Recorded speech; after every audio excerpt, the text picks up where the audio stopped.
Nakakausap mo naman sa mama mo. Nakakausap. Kasi i-video call pa. So, kumusta naman? Hindi mo ba sila namimiss? Namimiss na po sila. Papauwi ka na. Kung pwede lang dyan. Pwede lang. Malayo pa nila. Kaya ka. Pero, malapit na rin naman tayo. Ilang araw na lang. 2 days na lang. Lang na rin nila. So, ano masabi ni mama mo tungkol dito sa mga pinupuntahan natin dito? Ano po, sinisend ko lang po yung mga picture na mama. Nag-ano naman siya, natutuwa naman siya at nakarating siya. Masaya po si mama siyempre. Masaya siya. Kasi parating na po sa ganito kahit hindi po sila kasama. Masaya si mama po kasi hindi lang magulang. Na nararating yung mga ganung klase ng lugar.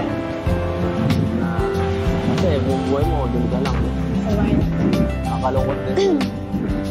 Doon, dagat nga. Hindi lang. Na sana, ganito na makakarating po nila sa Palawan. Pares tayo. Kahit ako rin eh. Kahit ako rin. So, dito sa ating paglalakbay sa Palawan, anong pinaka nagustuhan mo? Pinaka maganda experience mo dito? Okay. Ako? Ako? Ano po? Kayo po? Ano? Bakit ako? Ikaw nga tinatanong ko. Diba? First day, yung natin sa kayaking, gano'n. Lahat po. Lahat. Sa bagay. Maganda naman talaga lahat eh. Sobra po ako nag-enjoy. Ako, hindi mo ako tatanawin. Kaya nga po ikaw po. Ako? Ako ang gusto mo?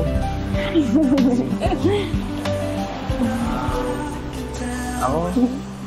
Lahat naman okay. Pero, mas gusto ko talaga pagkasama ka. Kaya mas di maganda lahat.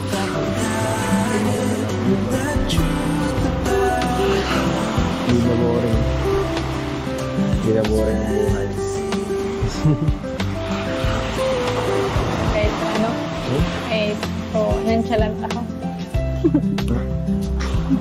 Walang bakit ako eh. Sanay na ako eh. Sanay na ako sa mga ganyang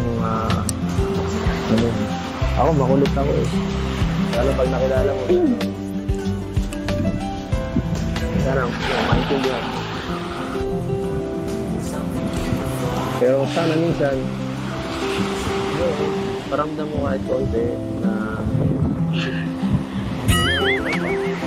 nag-care ka rin.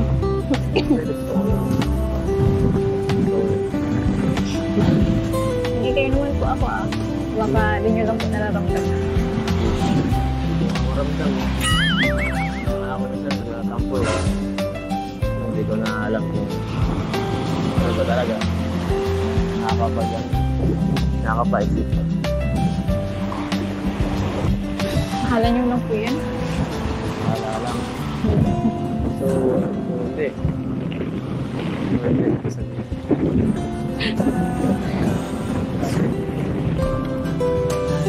Ano po nga sa live eh. Basta. Tara na po. Sige, tara na. Baka tayo mayroon eh. Tara.